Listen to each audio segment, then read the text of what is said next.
معاملہ نماز میں لاؤڈ اسپیکر کا بھی آ گیا، جبکہ امام ابو حنیفہ رحمت اللہ علیہ کی فقہ میں یہ لازم ہے کہ امام کی آواز یا اس کے افعال کو دیکھ کر یا امام کے مقتدی کی آواز یا اس مقتدی کے افعال دیکھ کر رکوع اور سجدہ کریں تو نماز ہو جائے گی، اور اگر ان کے علاوہ کسی اور طریقے پر ہو تو نماز نہ ہو۔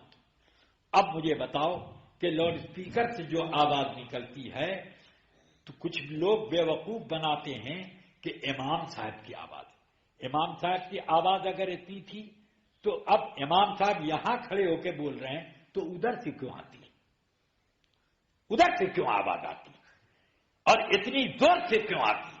جب چاہو اس کو اینٹ کر کے تیز کر لو، جب چاہو اس کو آہستہ کر لو۔ امام صاحب کا کان اینٹ کر کے بھی کبھی کر لیا ہوتا، تب ہم سمجھتے۔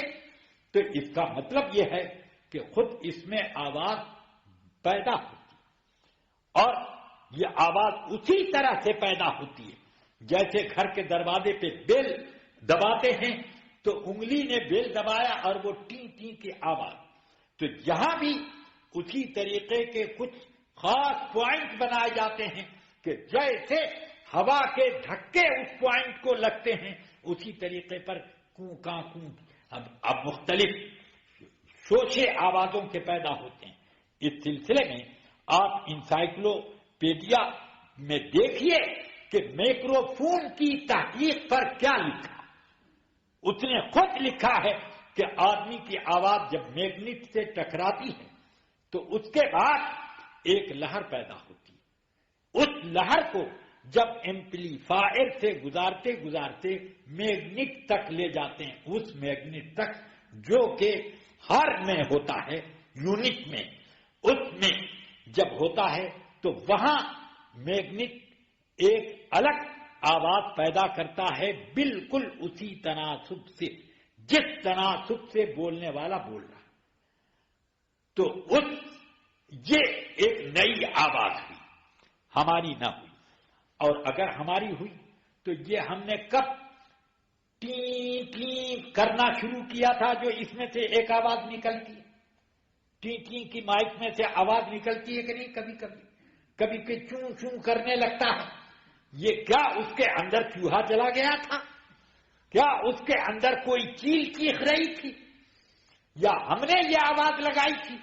اس کا مطلب یہ ہے کہ خود اس کے اندر ایسی صلاحیتیں بنائی گئی ہیں جس سے آوازیں مختلف انداز کی بنتی۔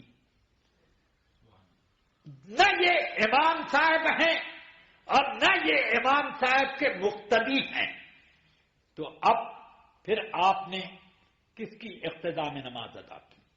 نماز کیسے ہوگی؟ پھر اس کے علاوہ فقہ حنفی کی معتمد کتاب فتح القدیر میں یہ لکھا ہوا ہے کہ امام اگر کسی چیز میں اپنی آواز داخل کرنے کی نیت کر لے تو اس کی نماز فاسد ہو جاتی ہے۔ سمجھ گئے؟ اس کی نماز ہی ختم۔ تو جو امام، یہ تو ہمارے بزرگوں کی کرامت ہے کہ لاؤڈ اسپیکر کے پیدا ہونے سے 500 سال پہلے یہ مسئلہ حضرت امام ابن حمام نے فتح القدیر میں لکھ دیا کہ کسی چیز میں آواز داخل کرنے کی نیت کرے تو نماز اس کی فاسد ہو جاتی۔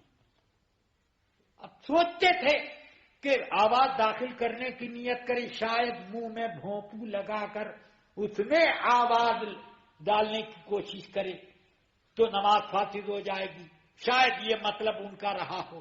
مگر اب سمجھ میں آتا ہے کہ نہ تو کسی نے اس زمانے میں بھونپو لیا تھا نماز پڑھاتے وقت اور نہ اس طرح کی کوئی بات تھی، تو وہ اپنی آنکھوں سے گویا کہ لاؤڈ اسپیکر کا مائک دیکھ رہے کہ اس میں امام اپنی آواز داخل کرنے کی کوشش کرتا۔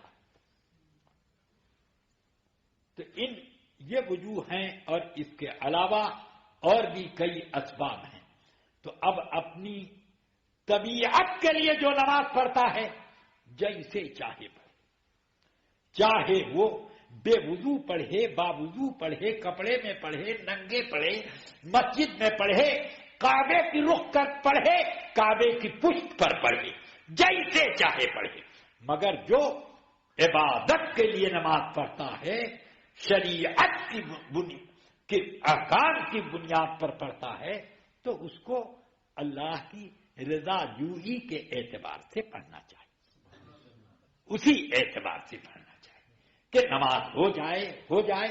ہم نے آپ کو خوش کرنے کے لیے نماز نہیں پڑھی، اس لیے کتنی ایسی مسجد ہوتی ہیں جن میں میں پہنچتا ہوں اور امام صاحب مائک میں نماز پڑھا، میں اپنی الگ پڑھ لیتا ہوں. میں یہ بھی نہیں سوچتا کہ یہ اتنے لوگ ہیں یہ ناراض ہو جائیں گے. ہوا کرے نماز میں نے ان لوگوں کے لیے تھوڑی پڑھی تھی، جن کو راضی کرنے کے لیے پڑھی تھی. اگر اس نے پسند کر لیا کافی، ساری دنیا ناراض ہو جائے، ہمیں پرواہ نہیں. تو یہ کیوں ہم ایسا کرتے ہیں؟